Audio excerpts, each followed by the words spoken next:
ನಿಂಬೆಹಣ್ಣಿನ ಶರಬತ್ ಏನು ಮಾಡಬಹುದು?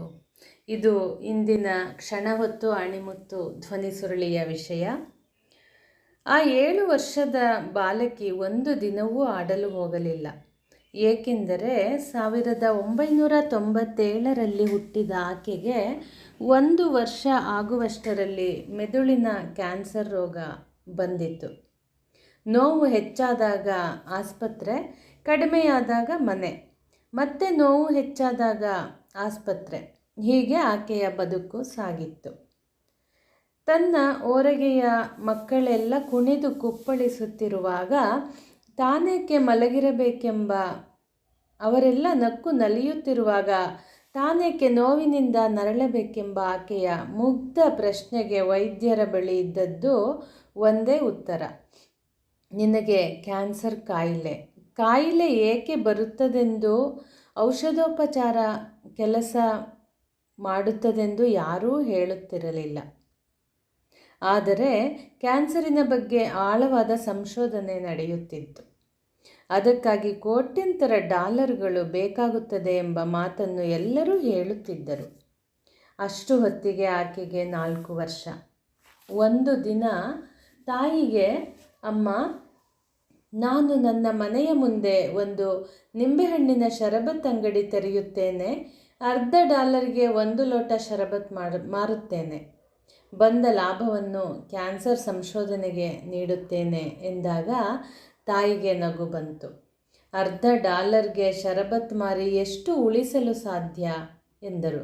ಆದರೆ ಆಕೆ ನಿರುತ್ಸಾಹಗೊಳ್ಳಲಿಲ್ಲ. ಪುಣ್ಯಕ್ಕೆ ಅವಳ ಅಣ್ಣ ಪ್ರೋತ್ಸಾಹಿಸಿದ. ಒಂದು ದಿನ ಮನೆಯ ಮುಂದೆ ಚಪ್ಪರ ಹಾಕಿದರು. ಎಲ್ಲರಿಗೂ ಪ್ರಚಾರ ಮಾಡಿದರು. ಸ್ಥಳೀಯ ಪತ್ರಿಕೆಗಳವರು ಒಳ್ಳೆಯ ಪ್ರಚಾರ ನೀಡಿದರು. ಬೆಳಗ್ಗೆಯಿಂದ ಸಂಜೆಯವರೆಗೆ ಅಂಗಡಿಗೆ 100 ಜನ ಬಂದು ಶರಬತ್ ಖರೀದಿಸಿದರು. ತಾಯಿಯ ಮಾತು ಸುಳ್ಳಾಗಿತ್ತು. ಮಗಳ ಆತ್ಮವಿಶ್ವಾಸ ಗೆದ್ದಿತ್ತು. ಆಕೆಯ ಕ್ಯಾನ್ಸರ್ ಸಂಶೋಧನಾ ನಿಧಿಗೆ ಸುಮಾರು $2,000 ಸಂಗ್ರಹವಾಗಿತ್ತು. ಆಕೆಯ ನಿಂಬೆ ಶರಬತ್ ಹೋರಾಟಕ್ಕೆ ಎಲ್ಲೆಡೆಯಿಂದ ಒಳ್ಳೆಯ ಪ್ರತಿಕ್ರಿಯೆ ಬಂತು. ಆಕೆ ಮುಂದಿನ ವರ್ಷ ಫಿಲಿಡೆಲ್ಫಿಯಾಕ್ಕೆ ಬಂದಾಗ ಅಲ್ಲಿ ಮತ್ತೊಂದು ಅಂಗಡಿ ತೆಗೆದಳು. ಮುಂದಿನ ಅಂಗಡಿ $18,000 ಸಂಗ್ರಹಿಸಿತ್ತು. ಸುದ್ದಿ ಅಮೆರಿಕ, ಕೆನಡಾ, ಫ್ರಾನ್ಸ್ಗಳಲ್ಲೆಲ್ಲ ಪ್ರಚಾರವಾಯಿತು. ಜನಕ್ಕೆ ಶರಬತ್ ಕುಡಿಯುವುದಕ್ಕಿಂತ ಬಾಲಕಿಯ ಹೋರಾಟದಲ್ಲಿ ತಾವು ಸಹಾಯ ಮಾಡುವುದು ಬೇಕಿತ್ತು. ಎಲ್ಲ ಕಡೆಯಿಂದ ಆಕೆಯ ಹೆಸರಿನಲ್ಲಿ ಒಂದು ದಿನದ ನಿಂಬೆ ಶರಬತ್ ಅಂಗಡಿಗಳು ಸ್ಥಾಪನೆಗೊಳ್ಳುತ್ತಿದ್ದವು. ಹಣ ಸಂಗ್ರಹಿಸಿ ಕಳುಹಿಸುತ್ತಿದ್ದರು. ದುರದೃಷ್ಟವಶಾತ್ ಕ್ಯಾನ್ಸರ್ ಗೆದ್ದಿತು. ಬಾಲಕಿ 2004ನೇ ಇಸವಿಯಲ್ಲಿ ತೀರಿಕೊಂಡಳು.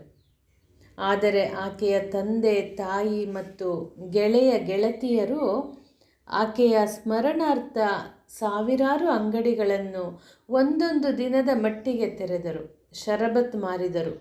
2005ರಲ್ಲಿ $15 ಲಕ್ಷ ಸಂಗ್ರಹಿಸಿದರು.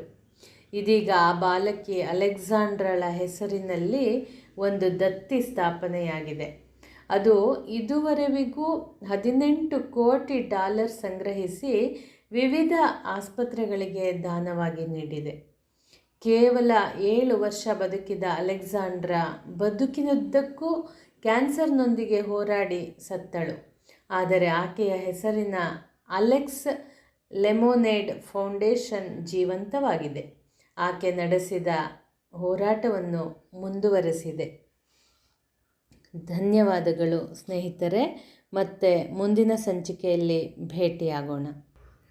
ನಿಮಗೆಲ್ಲ ಈ ಸ್ಫೂರ್ತಿದಾಯಕ ಕಥೆಗಳು ಇಷ್ಟವಾಗಿವೆ ಅಂದುಕೊಳ್ಳುತ್ತೇನೆ. ಹಾಗಿದ್ದರೆ ನಿಮ್ಮ ಸ್ನೇಹಿತರೊಂದಿಗೂ ಹಂಚಿಕೊಳ್ಳಿ. ನನ್ನ ಯೂಟ್ಯೂಬ್ ಚಾನಲ್ ಸಬ್ಸ್ಕ್ರೈಬ್ ಮಾಡಿ ನನಗೆ ಪ್ರೋತ್ಸಾಹಿಸಿ.